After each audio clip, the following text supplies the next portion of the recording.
Muchas gracias, doctora.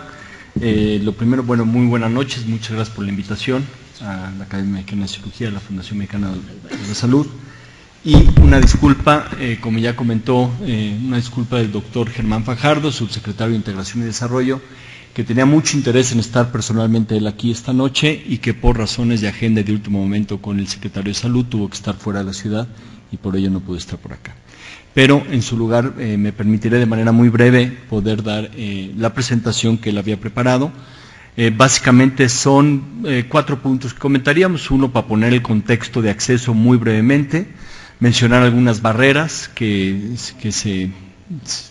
tienen en México, algunas acciones que se están proponiendo, se están avanzando y que habrá que avanzar en el futuro para facilitar el acceso y que de una manera van en el contexto de las que ya se han mencionado anteriormente, y finalmente unas consideraciones muy rápidamente. El primer punto es que el acceso a medicamento, bueno, se tiene que marcar en el acceso a la cobertura de salud, a sistemas de salud, y además de poder transitar hacia una utilización sistemática de servicios preventivos y de atención médica.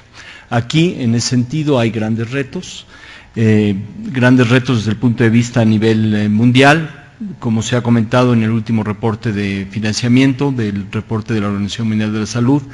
Prácticamente más de la mitad de la población no tiene un acceso formal a un sistema de protección social en salud. Hay también una serie de gastos catastróficos que se dan cada año y que de alguna manera incide que haya 100 millones de personas que se vuelven pobres, precisamente por el pago directo de servicios de salud. Y hay diversos elementos que tienen que ver desde cuestiones de determinantes sociales, de una oferta y una infraestructura suficiente y con disponibilidad, y ciertamente la atención y calidez del personal. En el caso de México, y cómo se sitúa México en la parte de medicamentos, es ciertamente un gasto muy importante, muy significativo del gasto total en salud. Visto desde el punto de vista de los países que conforman la Organización para Cooperación y Desarrollo Económico, la OCDE, estamos en la parte más alta. De un promedio del gasto total del 17%, México prácticamente está llegando casi al 30% del gasto, de acuerdo a estas cifras, solamente por abajo de Hungría. De alguna manera está en el rango superior cuando lo vemos por países emergentes, que llega hasta un 30%, y obviamente en países de menores ingresos puede ser aún más alto. Pero sí es un gasto muy significativo, y lo más problemático que tiene que ver con esto es la manera en que puede incidir en el acceso a los medicamentos. ¿Cuáles son algunos de los aspectos que se comentan desde el punto de vista de retos? El primero, como ya se ha señalado, es lograr una cobertura universal, y en ese sentido hay un esfuerzo muy importante por todos los participantes del sistema de salud por lograr esta cobertura. Particularmente en el caso de la Comisión Nacional de Protección Social en Salud, se espera que en este año y en breve se pueda contar que todos los mexicanos puedan tener acceso a un esquema formal de cobertura, particularmente en el caso, como comenté, del Seguro Popular, que de alguna manera está en pasos acelerados para lograrlo. Y de ahí que vaya asociado pues un acceso a los medicamentos como tal. Básicamente la mayoría de la cobertura que se tiene en el Catálogo Universal de Servicios de Salud, que de alguna manera cubre toda la parte de atención primaria, la mayoría de la parte de atención secundaria de segundo nivel, con 422 claves, y un esquema que se ha ido incorporando y sumando paulatinamente también de medicamentos que van asociados a los gastos catastróficos y que tienen una mayor complejidad.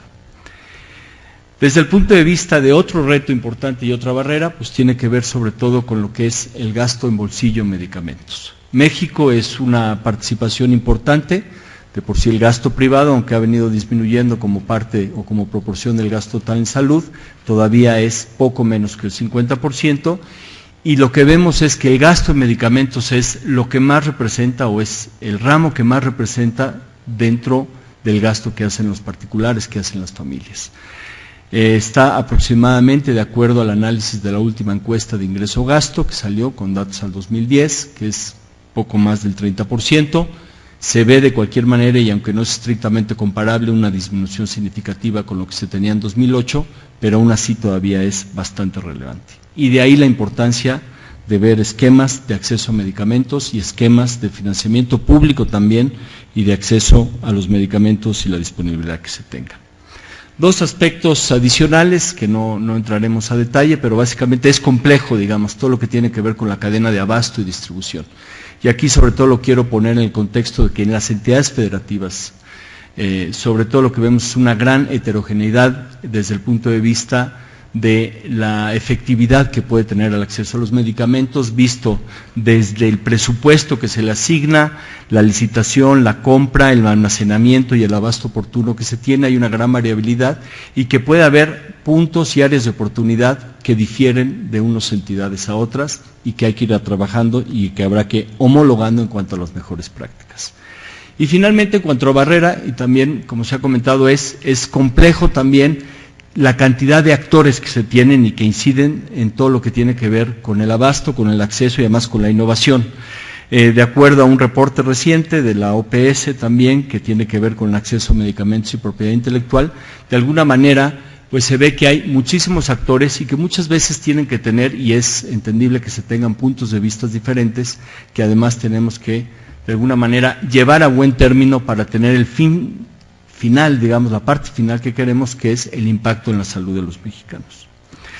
¿Qué aspectos o qué medidas ahora se han estado realizando y a que además se quieren fomentar en un futuro cercano? El primero tiene que ver, para resaltar, con la parte de la negociación de medicamentos patentados, que de hecho ahorita ya está llegando a aquellos que son de fuente única, donde solamente hay un oferente. Han sido 4 rondas de negociación que ya se han tenido, muy fructíferas y provechosas, y un trabajo muy bueno con la industria farmacéutica, en el cual pues se ha venido refinando, se ha venido teniendo mayor información, y el punto no es tanto el ahorro, que aquí lo que señalamos es el ahorro directo, el ahorro que se obtiene por descuentos, el ahorro que se obtiene en especie también en muchos casos como parte de la negociación, que estamos hablando más o menos en promedio de alrededor de 1,000 millones en estos 4 años, cada uno de los años. Pero el punto, y como se vio, es que esto lo que ha permitido es consolidar y aumentar la compra de los medicamentos. Aumentar para garantizar este abasto, que al final es el punto final que estamos buscando, que es que haya una garantía en el abasto cuando lo requiera el paciente, cuando lo requieran las familias.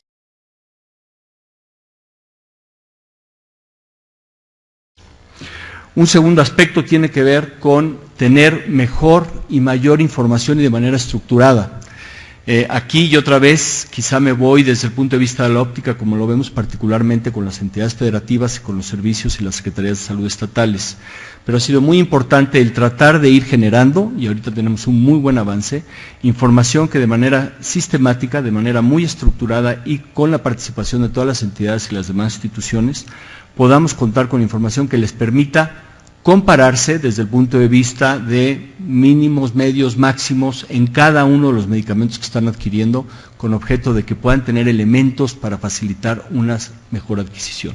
Y sobre todo que puedan tener elementos inclusive para efectos de poder hacer algunas herramientas como puede ser la consolidación, la compra consolidada entre entidades o con otras instituciones. Y esto nos lleva precisamente a la compra consolidada. Hay muchas entidades que ahorita están muy interesadas en poderla realizar. Hay algunas experiencias, por ejemplo, la que se tiene de Sedena con el IMSS, y que podría ser muy importante poderla fomentar y poder facilitarle a los estados hacerla, ya sea de manera regional, ya sea, por ejemplo, en el caso del IMSS. Hay bastantes retos que se tienen que ver desde el punto de vista técnico, presupuestal, jurídico y administrativo, pero ciertamente vemos que puede ser algo con una repercusión muy importante. Solamente por decir, con el CESMED, que es precisamente esta herramienta que tenemos para la comparación de todos los medicamentos y los precios de los medicamentos, se estima que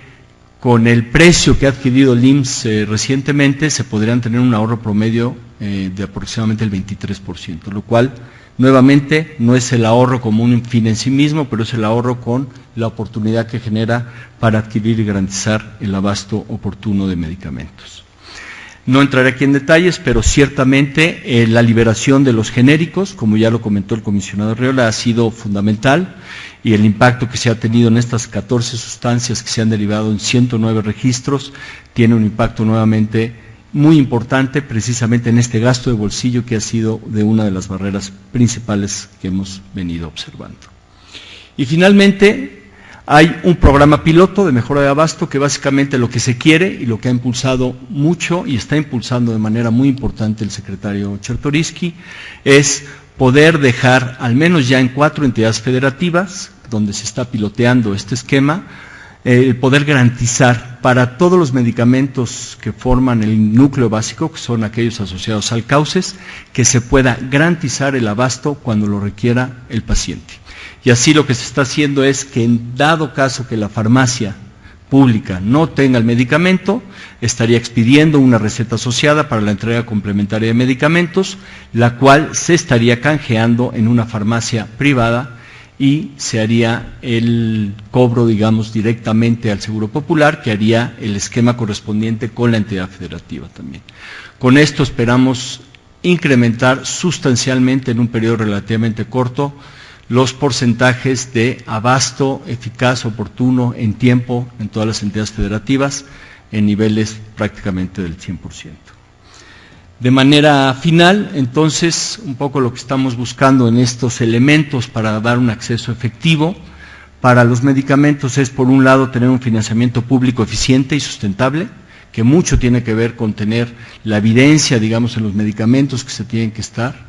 adquiriendo, una negociación sectorial y compras consolidadas,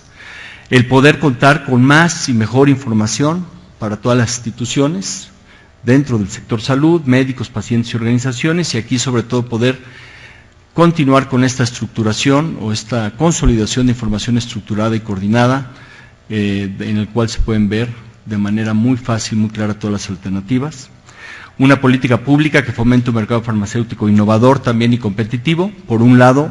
continuar con esta liberación oportuna de registros, particularmente los prioritarios, y por otro lado, el respeto a la propiedad intelectual, como ha sido el caso, con una coordinación interinstitucional. Y finalmente, una mayor vinculación entre la investigación y las necesidades de la población mexicana, con una cooperación entre universidades y dependencias de gobierno,